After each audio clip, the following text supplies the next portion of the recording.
Avaient lieu à Cavalère les quarts de finale du championnat de France de twirling, discipline mal connue mais qui a ses adeptes.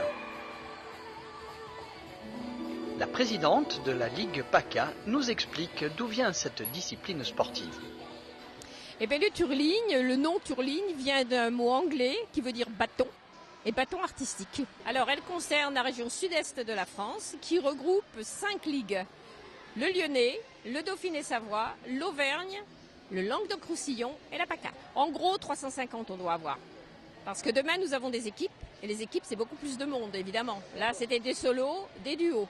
Ça allie plusieurs disciplines, oui, parce que ce sont des sportifs complets. Il faut qu'ils fassent de la danse, il faut qu'ils fassent de la chorégraphie, il faut qu'ils soient ce qu'on appelle de l'accro chez nous, c'est tous les mouvements qui sont artistiques, d'accord ? Plus évidemment avec le bâton. Okay. Et donc vous avez eu le plaisir aujourd'hui de voir des élites qui, eux, vont concourir pour aller en championnat du monde. Et le championnat du monde se déroulant en Suède cette année. Donc là, les 3 garçons que vous aviez là font partie de l'équipe du Team France. Alors en fait, ils étaient 4, mais il y en a un 4e qui s'est blessé, qui ne peut pas être là. Mais les garçons au niveau élite ne sont pas nombreux. Il y en a dans d'autres catégories, mais en élite, il est certain qu'ils ne sont pas très nombreux. Donc cette année, la France va composer pour la première fois dans le Turling une équipe entièrement de garçons. C'est pas un sport réservé aux filles et contrairement à ce qu'on pense, les garçons sont très athlétiques. Et en fait, en combiné, ce qu'on appelle en combiné tout réuni, c'est-à-dire les solistes, les duos, les équipes et le reste, on est 2e mondial. Alors à quel âge ? Eh bien nous commençons avec le mini twirl, le baby twirl, le mini twirl et ensuite après derrière, eh bien, c'est la filière N3 qui commence à prendre, la filière N2 et la filière N1. Donc aujourd'hui vous avez les élites, vous avez le N1, donc c'est un bon niveau. Mais le baby twirl et le mini twirl, on commence à 4 ans. 15 000 et pratiquement 570 clubs si je ne me trompe pas ou à peu près.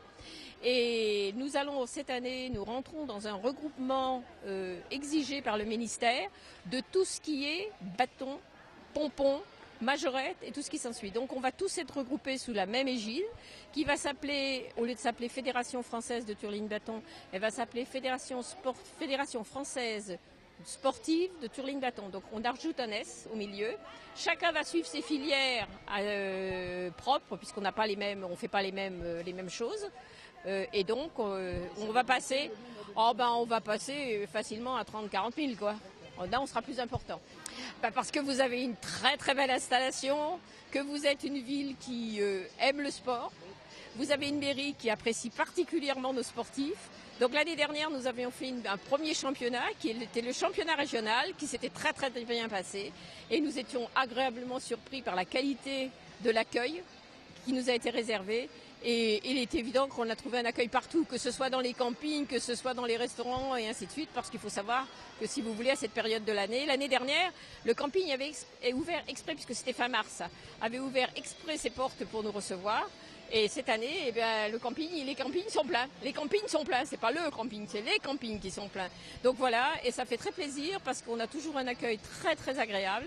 Et je voudrais quand même aussi dire que nous, on fait partie des quelques ligues qui récompensons la totalité des athlètes. Demain, vous verrez, si vous avez l'occasion de venir, toutes les équipes recevront, il y en a quand même 31 demain qui vont passer, et toutes les équipes recevront une récompense, quelle qu'elle soit. Chez nous, on récompense tout. Alors c'est vrai que ça a un coût, ça a un certain nombre de choses, mais c'est bien pour les compétiteurs, ça leur marque quand même qu'on a un respect pour eux. Et puis il n'y a pas que le premier, le deuxième et le troisième qui ont mérité. Le dernier mérite autant pour moi parce que si vous voulez, quelquefois on dit ils manquent leur compétition parce que bon, ils font des chutes et ils sont pas forcément en forme. Mais j'avoue que aujourd'hui on a vu des belles choses. On a vu des très belles choses.